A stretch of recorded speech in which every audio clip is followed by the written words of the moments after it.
আপনার নবী আমার নবী এক সাহাবীকে যুদ্ধের ময়দানে যুদ্ধের সেনাপতি বানায়া নবীজি যুদ্ধের ময়দানে পাঠালেন। ওই সাহাবী যুদ্ধ করে, সাহাবী নামাজের ইমামতি করে, প্রত্যেকটা নামাজে প্রত্যেকটা জামাতে সূরা ফাতিহার সাথে তিনি সূরা ইখলাস তেলাওয়াত করে। যুদ্ধ শেষ করে বিজয়ী হয়ে সাহাবীরা নবীজির খেদমতে এসে বলে, নবী গো, এমন এক সাহাবীকে আপনি যুদ্ধের ময়দানের সেনাপতি, আমাদের নেতা বানিয়েছেন। ইনি কুরআনুল কারীম তেলাওয়াত করে, নামাজের মধ্যে শুধুমাত্র সূরা ইখলাস দিয়া নামাজ পড়ায়, অন্য কোন সূরা দিয়ে তিনি নামাজ পড়ায় না। খেয়াল করেন, আমি যদি প্রত্যেকটা জামাতে প্রত্যেকটা নামাজে সূরা ফাতিহার সাথে শুধু সূরা ইখলাস দিয়ে নামাজ পড়াই, পুরো এলাকা হবে, সবার মুখে মুখে থাকবে এই খতিব সাহেব মনে হয় সূরা ইখলাস ছাড়া আর কোন সূরা পারে না, এজন্য তিনি এক সূরা দিয়ে নামাজ পড়ায়।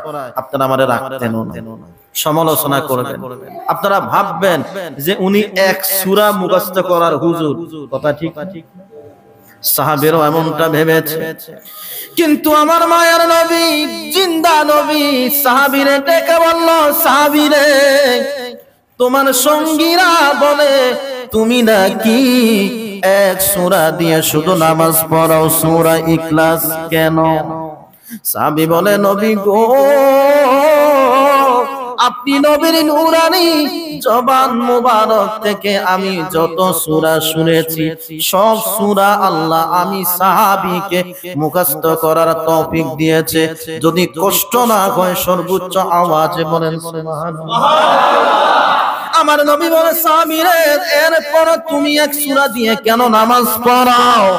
সাহাবী বলে, ইয়া রাসূলুল্লাহ, আপনি তো আমাদের সামনে নূরানি জবান মোবারকে চমৎকার করে বলেছেন কোরআনে যত সূরা রয়েছে এই সূরাগুলোর মধ্যে সবচাইতে বেশি ফজিলত এবং সবচাইতে বেশি আল্লাহর পরিচয় রয়েছে সূরা ইখলাসে। আমি আমার আল্লাহরে অনেক ভালোবাসি, আপনি নবীরও ভালোবাসি, সূরা ইখলাসকেও আমি ভালোবাসি।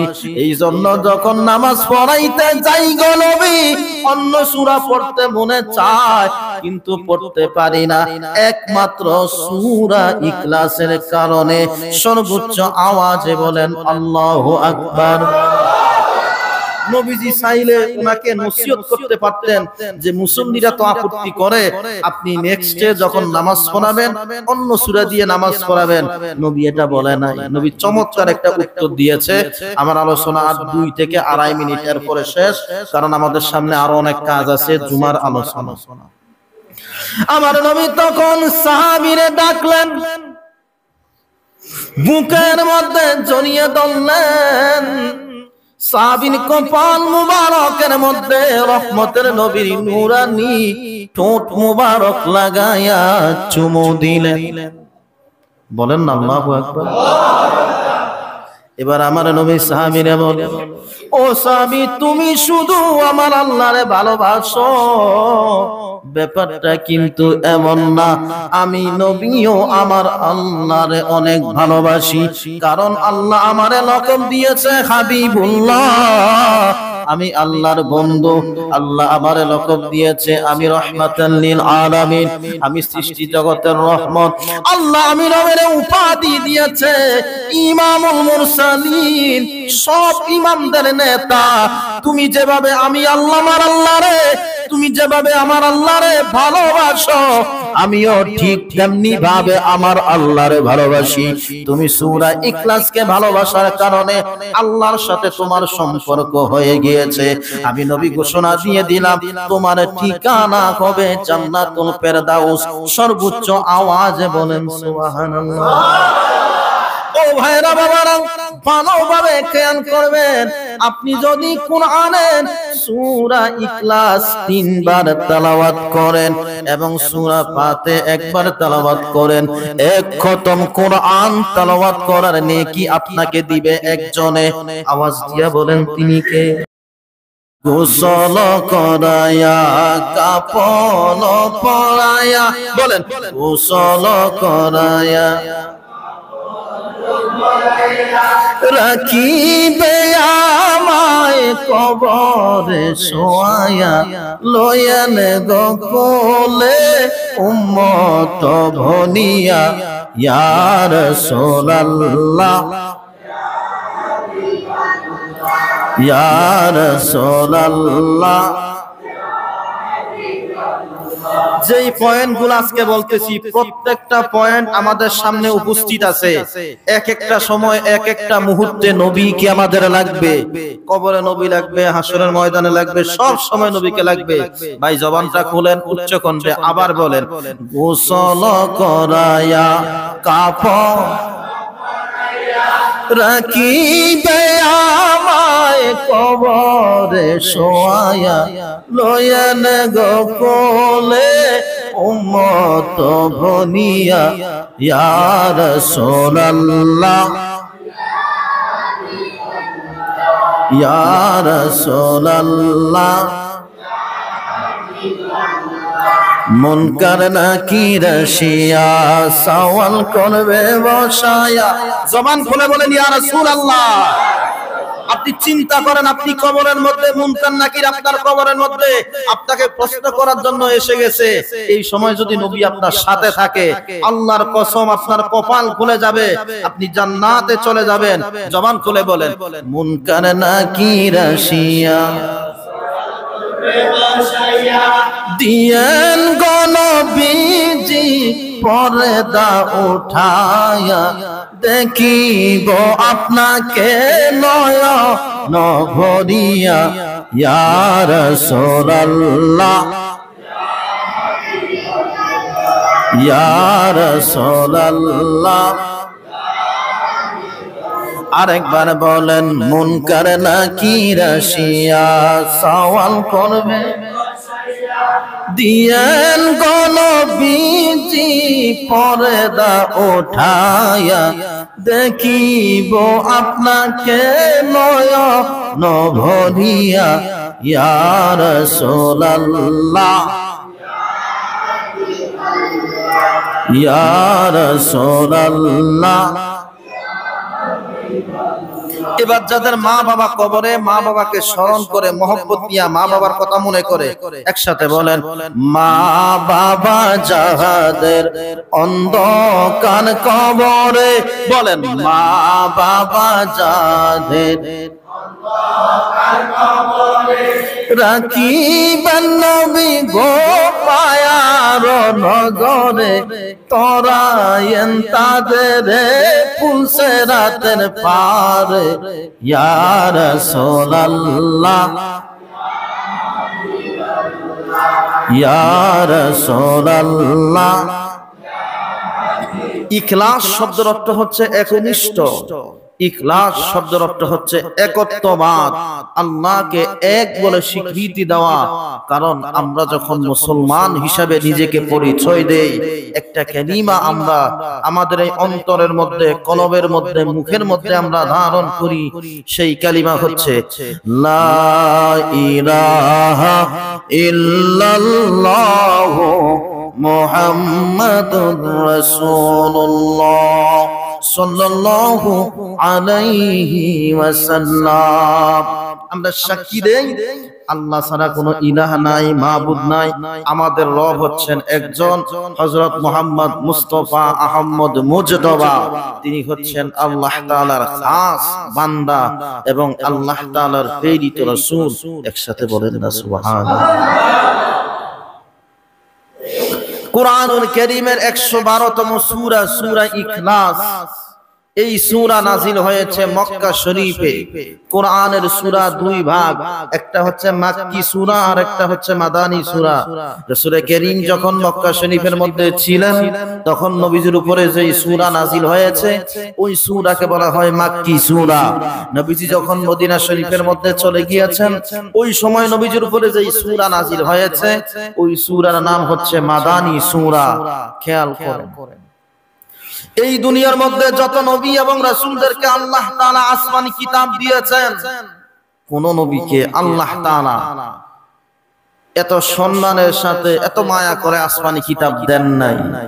কোন নবীকে আসমানি কিতাব দেওয়ার প্রয়োজন হয়েছে, একটা নির্ধারিত জায়গার কথা বলেছে, ওই জায়গায় যাওয়া লেগেছে, গেলে আল্লাহ আসমানি কিতাব দিয়েছে। যেমন হযরতে মূসা নবীকে আল্লাহ তাআলা তাওরাত কিতাব দিয়েছেন, তিনি চলে গিয়েছেন তুর পাহাড়ে, আল্লাহ সেখানে হযরতে মূসা নবীকে তাওরাত কিতাব দিয়েছেন। কিন্তু আপনার নবী, আমার নবী, যেখানে কোরআন সেখানে, নবী মক্কায় কোরআন মক্কায়, নবী মদিনায় কোরআন মদিনায়। এর দ্বারা বোঝা যায় আল্লাহ তাআলা দুনিয়ার সব নবীদেরকে একসাথে যেই সম্মান যেই মর্যাদা দিয়েছেন, এর চাইতে কোটি কোটি গুণে মর্যাদা আমার আল্লাহ আমার নবীকে দিয়েছে। উচ্চ আওয়াজে বলি সুবহানাল্লাহ। রব্বুল আলামিন কুরআনুল কারীমের মধ্যে বলেন, ওয়া রাফা'না লাকা যিকরাক। আল্লাহর নবী বলেন, ও জগৎবাসী, আমি নবীর সম্মান কেমন আল্লাহ কোরআনের মধ্যে বলে দিয়েছে। ও নবী, আমি আল্লাহ আপনি নবীর জিকির, আপনি নবীর সম্মান নিচু করি নাই, উঁচু করে দিয়েছি। এই দুনিয়ার মধ্যে সূর্য যতদিন উঠবে এবং অস্ত যাবে, সব সময় নবীর নামের জিকির হবে, নবীর তারিফ হবে। কারণ আল্লাহ আল্লাহর নবীরে সাধারণ ভাবে বানায় নাই, আল্লাহ আল্লাহর নবীরে আদর করে উম্মতের নাজাতের জন্য বানিয়েছে। হাসরের কঠিন ময়দানে কে জান্নাতি কে জাহান্নামী এগুলা আল্লাহ ভালো করে জানে। কিন্তু এরপরেও আমার আল্লাহ 50,000 বছর হাসরের ময়দান কায়েম করবেন। এরপরে হিসাব হবে, কেউ জান্নাতে যাবে, কেউ জাহান্নামে যাবে। এত কিছুর মূল কারণ হলো আল্লাহ তাআলা তামাম দুনিয়ার সমস্ত নবী এবং রাসূলের সামনে এবং ওনাদের উম্মতের সামনে প্রমাণ করে দিবে আল্লাহ আল্লাহর নবীরে কত ভালোবাসে। জোরে বলতে হবে সুবহানাল্লাহ। কোরআনুল কারীমের মধ্যে যত সূরা আছে, এই সূরা ইখলাস, এই সূরার দাম অনেক বেশি। এই সূরা আল্লাহ তাআলা কেন নাযিল করেছেন, গভীর মনোযোগ দিয়া শুনেন। বেঈমান কাফেররা রহমতের নবীর কাছে এসে বলে, নবী গো, আপনি আমাদেরকে বলেন, আমরা জানি আপনার বাবা আব্দুল্লাহ, আপনার মা আমেনা, আপনার মা আছে, বাবা আছে, দাদা আছে, দাদি আছে, নানা আছে, নানি আছে। নবী গো, আপনার বংশ মর্যাদা আছে, আপনার জন্মের একটা সূত্র আছে। আপনি যে আল্লাহর গোলামি করার জন্য বলেন, আমরা ওই আল্লাহর গোলামি করব। তবে আপনি আমাদেরকে বলেন, আমরা ওই আল্লাহর গোলামি করার আগে আল্লাহ কে, আল্লাহর বাবা কে, আল্লাহর মা কে, আল্লাহর জন্ম পরিচয় কি?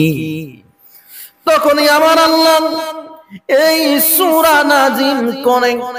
তামাম দুনিয়ার সমস্ত মুসলমান, বেঈমান, কাফের সকলের মাঝে স্পষ্ট করে দিয়েছেন আল্লাহ কে, আল্লাহর পরিচয় কি। একসাথে জোরে বলতে হবে আল্লাহু আকবার।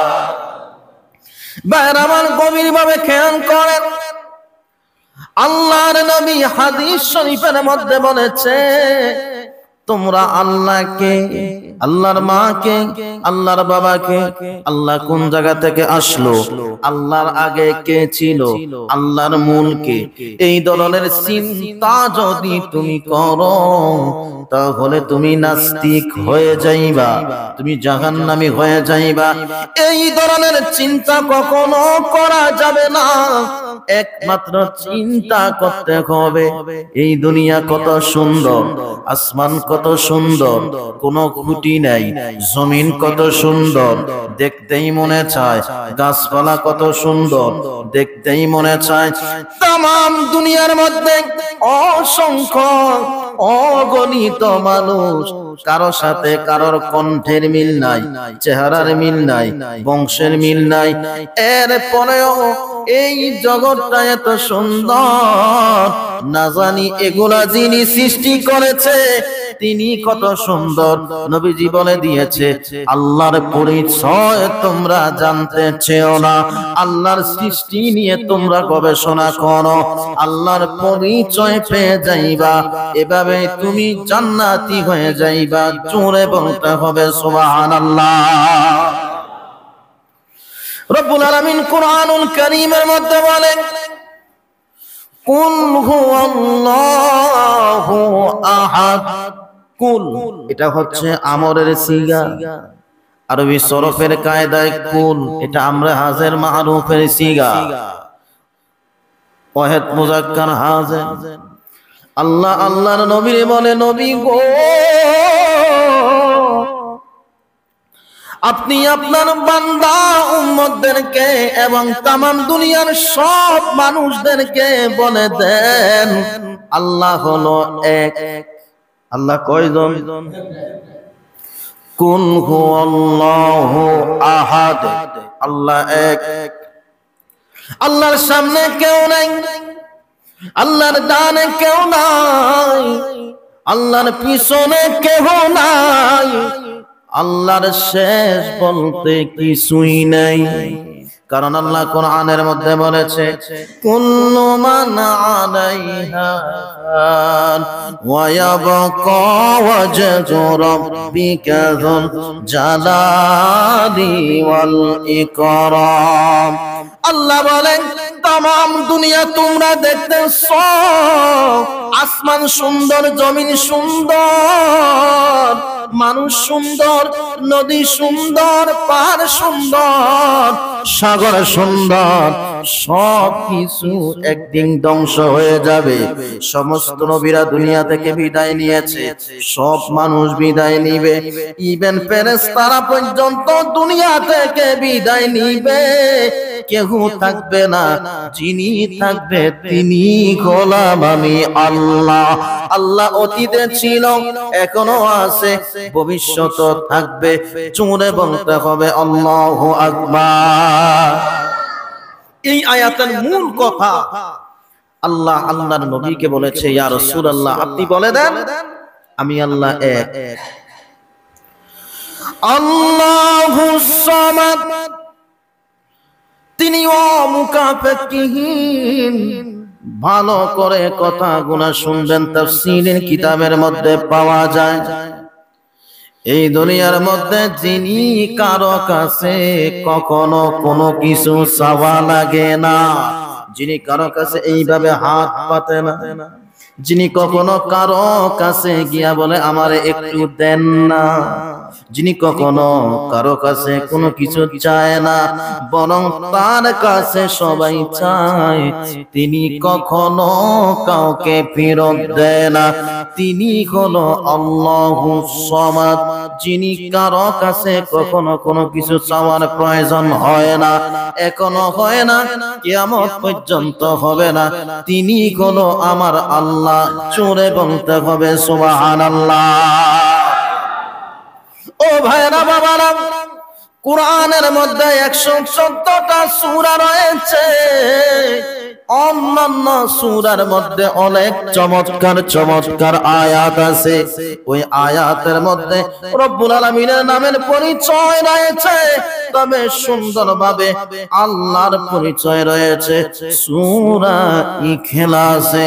কারণ আল্লাহ কোরআনে বলেছেন হুয়াল আউয়ালু ওয়াল আখিরু ওয়াল যাহিরু ওয়াল বাতিন, যিনি প্রথমে ছিলেন শেষও থাকবেন, যিনি প্রকাশ্যে আছেন যিনি অপ্রকাশ্য থাকবেন, তিনি হলো আমার আল্লাহ।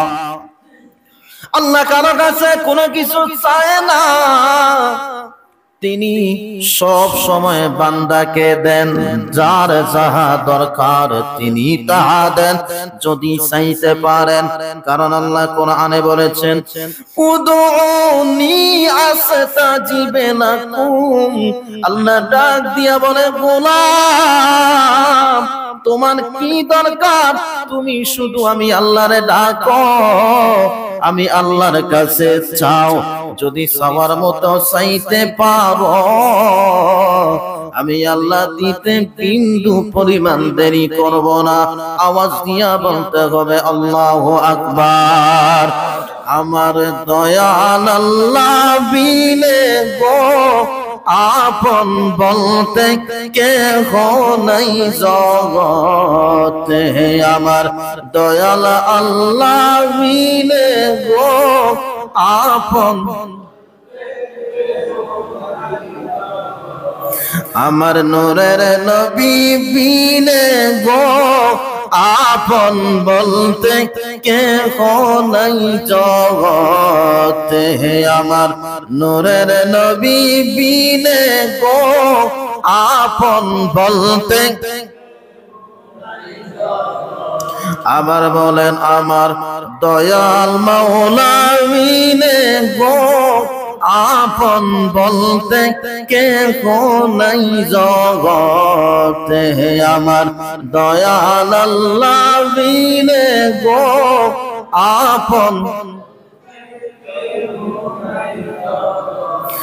ভেবে দেখি সব বিদেশি, ভেবে দেখি সব বিদেশি মিশে ববের মায়াতে, আপন বলতে কেহ নাই জগতে, আমার দয়াল আল্লাহ বিনে গো আপন বলতে।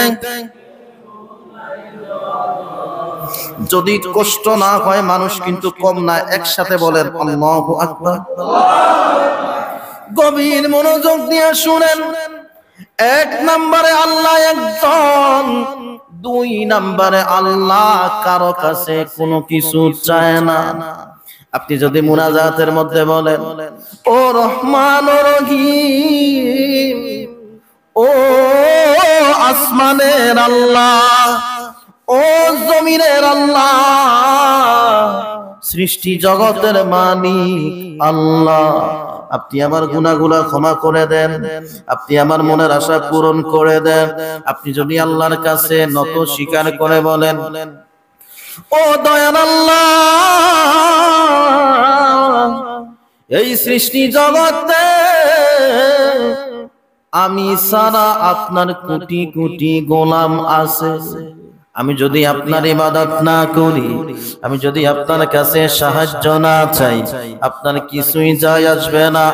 আবার আপনি যদি বিনয়ের সাথে বলেন আল্লাহ, আপনি সারা সৃষ্টি জগতে আমার দ্বিতীয় কোনো আল্লাহ নাই, আপনি আমারে ফেরত দিয়েন না। আমার আল্লাহ বলে এইভাবে যদি কেউ আমি আল্লাহর কাছে চাইতে পারে, আমি আল্লাহ কখনো ওই গোলাম রে খালি হাতে ফিরাই না। ওরে চাইতে জানলে হয় না কাঙ্গাল, চাইতে জানলে হয় না কাঙ্গাল, অপুরন্ত বান্দারে মাওলারে তোর দরবারে, মাওলারে তোর দরবারে কেউ ফিরে না খালি হাতে, কেউ ফিরে না খালি হাতে। আল্লাহ রে তোর দরবারে জোরে, কেউ ফিরে না খালি হাতে। আল্লাহ রে তোর দরবারে, আওয়াজ দিয়া বলতে হবে আল্লাহু আকবার। এবার আমাদের মনে প্রশ্ন, আল্লাহর বাবাকে আল্লাহরে কে জন্ম দিল? আল্লাহর সন্তান আসেনি? যেমন এই কথাটা ইহুদি নাসারারা প্রশ্ন করেছে, তারা বিশ্বাস করেছে এই দুনিয়ার মধ্যে হযরতে ঈসা নবী দুনিয়ার মধ্যে এসেছেন, ওনার বাবা নাই, মা আছে। বেঈমানেরা কোরআনের মধ্যে বলেছে ঈসা নবী হলো আল্লাহর পুত্র সন্তান, হযরতে মারিয়াম হলো আল্লাহর বিবি। যদি আলোচনা বুঝে থাকেন সর্বোচ্চ আওয়াজে বলেন নাউজুবিল্লাহ। আপনি মনে রাখেন, আল্লাহর মা নাই, বাবা নাই, আল্লাহকে কেউ জন্ম দেন নাই, আল্লাহ কাউকে জন্ম দেন নাই। এগুলা থেকে আল্লাহ সম্পূর্ণ মুক্ত, কারণ তিনি হচ্ছেন এক অহেদ আহাদ। সৃষ্টি জগতে তার সমতুল্য কেহ নাই। আল্লাহ কোরআনে বলেছেন লাম ইয়ালিদ ওয়া লাম ইউলাদ। রব্বে কারীম বলে আমি কাউকে জন্ম দেই নাই, আমারে কেহ জন্ম দেয় নাই। ঈসা নবী আমার নবী, আমার গোলাম, আমার বান্দা, আমার রাসূল, আমার নবী, তিনি আমার সন্তান না। আমি আল্লাহর ছেলে নাই, মেয়ে নাই, বংশ নাই, কিছুই নাই। আমি আল্লাহর শুরু বলতে কিছুই নাই, আমি আল্লাহর শেষ বলতে কিছুই নাই। আমি ছিলাম, আমি আছি, আমি থাকবো। আরেকবার বলেন আল্লাহু আকবার। আজকের আলোচনাটাই হচ্ছে আল্লাহ এক, আল্লাহর পরিচয় আমরা ভালোভাবে জানবো। কেন জানবো? সামনে আলোচনা আসছে। এরপরে রব্বুল আলামিন বলেন ওয়ালাম ইয়াকুল লাহু কুফুয়ান আহাদ। আল্লাহর সমতুল্য, আল্লাহর সমকক্ষ সৃষ্টি জগতে কেহ নাই। আছে? আমার মতো হুজুর আছে? দেখবেন দেখতে হুবাহু আমার মতো। আপনার চেহারার মানুষও দুনিয়ার মধ্যে হয়তো কিছুটা পাওয়া যাবে।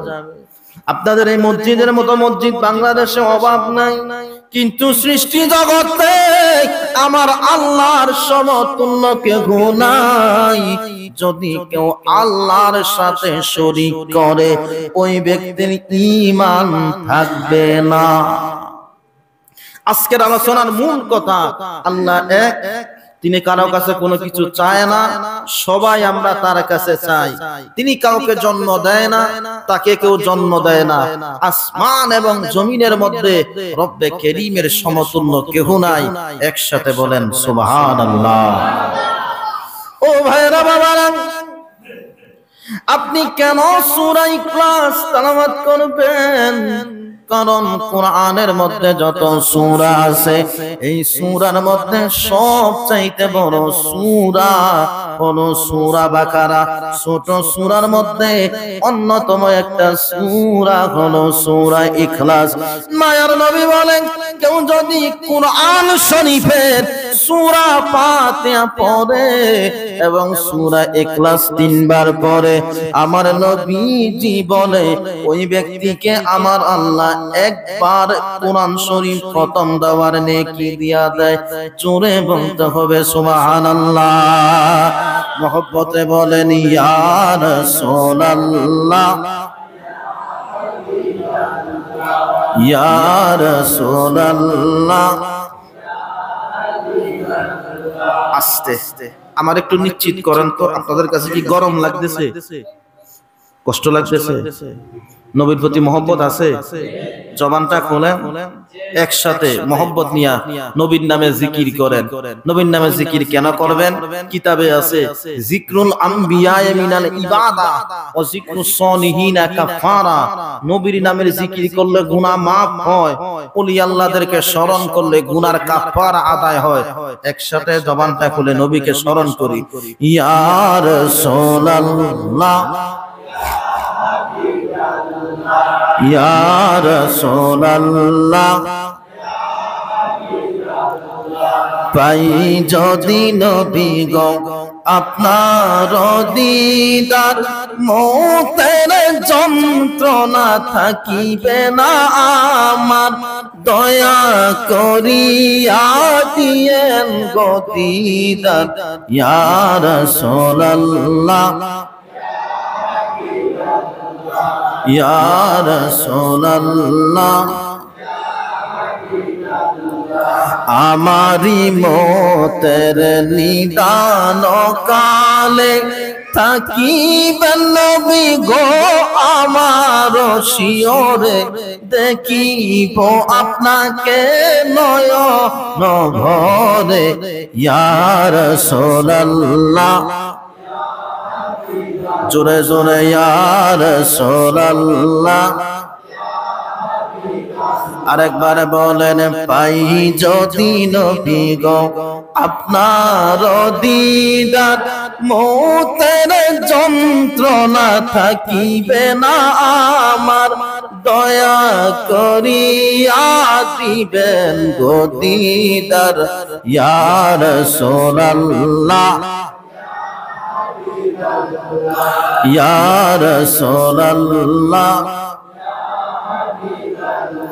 এবার আমার সাথে বলেন ইয়া রাসূলুল্লাহ, জবান খুলে বলেন, আমারি মতের নিদান থাকিবেন নবী গো আমার শিয়রে, দেখিব আপনাকে নয়ন ভরে। ইয়া রাসূলুল্লাহ, জোরে ইয়া রাসূলুল্লাহ, গোসল করায়া কাপন পরায়া, বলেন গোসল করায়া রাখিবে আমায় কবরে শোয়ায়া, লয়েন গো কোলে উম্মত ভনিয়া। ইয়া রাসূলুল্লাহ, ইয়া রাসূলুল্লাহ, যেই পয়েন্টগুলো আজকে বলতেছি প্রত্যেকটা পয়েন্ট আমাদের সামনে উপস্থিত আছে। এক একটা সময় এক একটা মুহূর্তে নবীকে আমাদের লাগবে, কবরে নবী লাগবে, হাসরের ময়দানে লাগবে, সব সময় নবীকে লাগবে। ভাই জবানটা খুলেন, উচ্চ কণ্ঠে আবার বলেন, গোসল করায়া কাফন রাখিবে আমায় কবরে শোয়ায়া, লয়েন গো কোলে উম্মত ভনিয়া। ইয়া রাসূলুল্লাহ, ইয়া রাসূলুল্লাহ, মুনকার নাকির আসিয়া সওয়াল করবে বসায়া। জবান খুলে বলেন ইয়া রাসূলুল্লাহ। আপনি চিন্তা করেন, আপনি কবরের মধ্যে, মুনকার নাকির আপনার কবরের মধ্যে আপনাকে প্রশ্ন করার জন্য এসে গেছে। এই সময় যদি নবী আপনার সাথে থাকে, আল্লাহর কসম আপনার কপাল খুলে যাবে, আপনি জান্নাতে চলে যাবেন। জবান খুলে বলেন, মুনকার নাকির আসিয়া দিয়েন গো নবীজি পর্দা উঠায়া, দেখিব আপনাকে নয়ন ভরিয়া। ইয়া রাসূলুল্লাহ, ইয়া রাসূলুল্লাহ, আরেকবার বলেন, মুনকার নাকির আসিয়া সওয়াল করবে দিয়েন গণবীজি পর্দা ওঠায়া দেখিব আপনাকে নয়ন ভরিয়া ইয়া রাসূলুল্লাহ ইয়া রাসূলুল্লাহ। এবার যাদের মা বাবা কবরে, মা বাবাকে স্মরণ করে মহব্বত নিয়ে মা বাবার কথা মনে করে একসাথে বলেন, মা বাবা যাদের অন্ধকার কবরে, বলেন মা বাবা যাদের রাখিবেন নবী গো পায়ার নজরে, তরায়েন তাদের পুলসেরাতের পারে ইয়া রাসূলুল্লাহ ইয়া রাসূলুল্লাহ। গভীর মনোযোগ দিয়ে শুনেন, আপনার নবী আমার নবী এক সাহাবীকে যুদ্ধের ময়দানে যুদ্ধের সেনাপতি বানায়া নবীজি যুদ্ধের ময়দানে পাঠালেন। ওই সাহাবী যুদ্ধ করে 5 ওয়াক্ত নামাজ ওই সাহাবী পড়ায়, সাহাবী নামাজের ইমামতি করে। প্রত্যেকটা নামাজে প্রত্যেকটা জামাতে সূরা ফাতিহার সাথে তিনি সূরা ইখলাস তেলাওয়াত করে। যুদ্ধ শেষ করে বিজয়ী হয়ে সাহাবীরা নবীজির খেদমতে এসে বলে, নবী গো, এমন এক সাহাবীকে আপনি যুদ্ধের ময়দানের সেনাপতি, আমাদের নেতা বানিয়েছেন। ইনি কুরআনুল কারীম তেলাওয়াত করে, নামাজের মধ্যে শুধুমাত্র সূরা ইখলাস দিয়া নামাজ পড়ায়, অন্য কোন সূরা দিয়ে তিনি নামাজ পড়ায় না। খেয়াল করেন, আমি যদি প্রত্যেকটা জামাতে প্রত্যেকটা নামাজে সূরা ফাতিহার সাথে শুধু সূরা ইখলাস দিয়ে নামাজ পড়াই, পুরা এলাকা হবে, সবার মুখে মুখে থাকবে এই খতিব সাহেব মনে হয় সূরা ইখলাস ছাড়া আর কোন সূরা পারে না, এজন্য তিনি এক সূরা দিয়ে নামাজ পড়ায়। আপনারা আমারে রাখতেন না, সমালোচনা করবেন, আপনারা ভাববেন যে উনি এক সূরা মুখস্থ করার হুজুর। কথা ঠিক না? সাহাবীরাও এমনটা ভেবেছে, কিন্তু আমার মায়ের নবী, জিন্দা নবী, সাহাবীরে ডেকে বলল, সাহাবীরে তোমার সঙ্গীরা বলে তুমি নাকি এক সূরা দিয়ে শুধু নামাজ পড়াও, সূরা ইখলাস কেন? সাহাবী বলে, নবী গো, আপনি নবীর নূরানি জবান মুবারক থেকে আমি যত সূরা শুনেছি সব সূরা আল্লাহ আমি সাহাবীকে মুখস্থ করার তৌফিক দিয়েছে। যদি কষ্ট না হয় সর্বোচ্চ আওয়াজে বলেন সুবহানাল্লাহ। আমার নবী বলে, সাহাবীরে এরপর তুমি এক সূরা দিয়ে কেন নামাজ পড়াও? সাহাবী বলে, ইয়া রাসূলুল্লাহ, আপনি তো আমাদের সামনে নূরানি জবান মোবারকে চমৎকার করে বলেছেন কোরআনে যত সূরা রয়েছে এই সূরাগুলোর মধ্যে সবচাইতে বেশি ফজিলত এবং সবচাইতে বেশি আল্লাহর পরিচয় রয়েছে সূরা ইখলাসে। আমি আমার আল্লাহরে অনেক ভালোবাসি, আপনি নবীরও ভালোবাসি, সূরা ইখলাসকেও আমি ভালোবাসি। এই জন্য যখন নামাজ পড়াইতে যাই গো নবী, অন্য সূরা পড়তে মনে চায় কিন্তু পড়তে পারি না, একমাত্র সূরা ইখলাসের কারণে। সর্বোচ্চ আওয়াজে বলেন আল্লাহু আকবার। নবীজি চাইলে উনাকে নসিহত করতে পারতেন যে মুসল্লিরা তো আপত্তি করে, আপনি নেক্সটে যখন নামাজ পড়াবেন অন্য সূরা দিয়ে নামাজ পড়াবেন। নবী এটা বলে নাই, নবী চমৎকার একটা উত্তর দিয়েছে। আমার আলোচনা আর 2 থেকে 2.5 মিনিটের পরে শেষ, কারণ আমাদের সামনে আরো অনেক কাজ আছে, জুমার আলোচনা। আমার নবী তখন সাহাবীরে ডাকলেন, বুকের মধ্যে জড়িয়ে ধরলেন, সাহাবীর কপাল মুবারকের মধ্যে রহমতের নবীর নূরানি ঠোঁট মুবারক লাগায়া চুমু দিলেন। বলেন না আল্লাহু আকবার। এবার আমার নবী সাহাবীরা বলে, ও সাহাবী, তুমি শুধু আমার আল্লাহরে ভালোবাসো, ব্যাপারটা কিন্তু এমন না। আমি নবীও আমার আল্লাহরে অনেক ভালোবাসি, কারণ আল্লাহ আমারে লকব দিয়েছে হাবিবুল্লাহ, আমি আল্লাহর বন্ধু। আল্লাহ আমারে লকব দিয়েছে আমি রহমাতাল লিল আলামিন, আমি সৃষ্টি জগতের রহমত। আল্লাহ আমি নবীর উপাধি দিয়েছে ইমামুল মুরসালিন, সব ইমামদের নেতা। তুমি যেভাবে আমি আল্লাহ আমার আল্লাহরে, তুমি যেভাবে আমার আল্লাহরে ভালোবাসো, আমিও ঠিক তেমনি ভাবে আমার আল্লাহরে ভালোবাসি। তুমি সূরা ইখলাসকে ভালোবাসার কারণে আল্লাহর সাথে তোমার সম্পর্ক হয়ে গিয়েছে। আমি নবী ঘোষণা দিয়ে দিলাম, তোমার ঠিকানা হবে জান্নাতুল ফেরদাউস। সর্বোচ্চ আওয়াজে বলেন সুবহানাল্লাহ। ও ভাইরা বাবারা, ভালোভাবে খেয়াল করবেন, আপনি যদি কোরআনের সূরা ইখলাস 3 বার তেলাওয়াত করেন এবং সূরা ফাতিহা একবার তেলাওয়াত করেন, এক খতম কোরআন তেলাওয়াত করার নেকি আপনাকে দিবে একজনে। আওয়াজ দিয়া বলেন তিনি কে? আপনি যখন রাত্রে ঘুমাইতে যাবেন, এশার নামাজ পড়বেন, রাত্রের খাবার খেয়ে ওযু করে আপনি বিছানার মধ্যে শুয়ে সূরা ইখলাস 3 বার, সূরা ফালাক, সূরা নাস আপনি তেলাওয়াত করবেন। জিন শয়তান, মানুষ শয়তান, চোর ডাকাত আপনার কোনো ক্ষতি করতে পারবে না। ওই রাত্রিতে যদি আপনি মারা যান, শুধুমাত্র সূরা ইখলাসের মহব্বতের কারণে আমার আল্লাহ আপনাকে শাহাদাতের মর্যাদা দিয়ে দিবে। সর্বোচ্চ আওয়াজে বলেন সুবহানাল্লাহ। আজকের আলোচনার মূল কথা, আমরা আল্লাহকে ভালোবাসি, নবীর অনুসরণ করি, ওলি আল্লাহদেরকে ভালোবাসি।